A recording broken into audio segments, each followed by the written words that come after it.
Coucou tout le monde, je vous souhaite la bienvenue sur ma chaîne YouTube. Si tu es nouveau ou nouvelle ici, je m'appelle Manuela. Sur cette chaîne, depuis un moment, je parle d'immigration à Luxembourg, comment travailler à Luxembourg. Donc si c'est un sujet qui t'intéresse, n'hésite pas à cliquer sur le lien juste en haut. Je te mets la playlist des vidéos que j'ai déjà fait autour de ce sujet.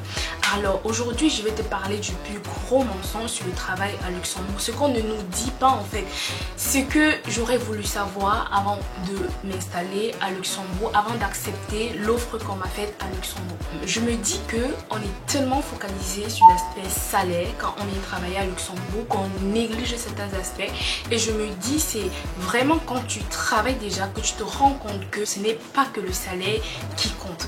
Donc si tu veux en savoir plus, reste jusqu'à la fin de la vidéo. Alors, quelles sont ces choses qu'on ne vous dit pas sur le travail à Luxembourg? Donc, la première chose, c'est la période d'essai.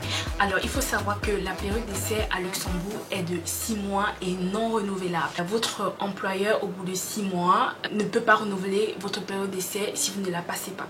Donc, si vous venez par exemple d'Afrique et que vous ne validez pas votre période d'essai, voilà, ça pourrait être compliqué pour vous, mais pour savoir comment faire, pour savoir comment pallier à ça, ok, restez jusqu'à la fin de la vidéo parce que je vais vous donner une astuce qui pourra vous sauver la vie si vous acceptez votre contrat à Luxembourg. Alors, la deuxième chose, c'est le chômage. Alors, pour bénéficier du chômage à Luxembourg, ça c'est ce que je sais pour les résidents luxembourgeois, il faut travailler 26 semaines, et si vous n'avez pas travaillé jusqu'à 26 semaines, vous ne pouvez pas toucher le chômage, ok? Donc pour pallier aussi à ça, restez jusqu'à la fin de la vidéo parce que j'ai une astuce pour vous. Genre si vous ne validez pas votre période d'essai au bout de 5 mois, avant les 26 semaines, parce que 26 semaines c'est 6 mois, donc si par exemple on vous chasse au bout de 4 mois, de 5 mois, ok, j'ai une astuce pour vous qui va vous sauver la vie pour que vous puissiez toucher le chômage. Alors, le troisième point ici concerne les non-européens. Quand vous venez à Luxembourg, l'entreprise vous fait un permis de travail. Mais pour certaines entreprises, ce permis de travail est conditionné. C'est-à-dire que vous ne pouvez pas partir de cette entreprise avant 3 ans. Et que si vous partez avant 3 ans, vous avez des frais à payer. Donc, ça peut être très coûteux pour certaines personnes, ok. Le prochain point ici, c'est le nombre d'heures de travail. Bon, ça peut être négligeable, mais il faut que vous le sachiez avant d'accepter votre contrat à Luxembourg. À Luxembourg, selon la loi, on doit travailler 40 heures la semaine. Le prochain point dont j'aimerais tellement en parler, c'est le télétravail. Si vous aimez le télétravail, les amis, ne venez pas travailler à Luxembourg. Ne venez pas travailler à Luxembourg, tout simplement, ok? Il faut savoir que selon la loi, si vous êtes résident belge ou français, vous avez droit à 34 jours de télétravail, et en Allemagne c'est un peu moins, je vous mettrai le nombre là, et c'est vraiment stressant. Et si vous êtes résident luxembourgeois, vous avez droit à un nombre infini de télétravail. Alors pour ceux qui sont à la frontière, pour ces personnes qui vivent à la frontière, ça correspond même pas à 2 jours de télétravail la semaine, et pour certaines entreprises, quand vous êtes en période d'essai, vous n'avez même pas droit au télétravail même si vous êtes résident luxembourgeois.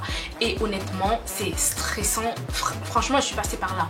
Vous n'avez pas validé votre période d'essai et que vous n'avez pas atteint les 26 semaines pour pouvoir toucher le chômage à Luxembourg, ou si vous êtes étranger et qu'on vous a fait signer un avenant comme quoi vous êtes obligé de faire minimum 3 ans dans une entreprise ou plus avant de partir, je vous donne un secret. Alors, premièrement, pour ceux qui signent l'avenant, allez, après 6 mois vous partez, c'est tout, parce que pendant la période d'essai, tu peux rompre le contrat et ton employeur aussi peut rompre le contrat.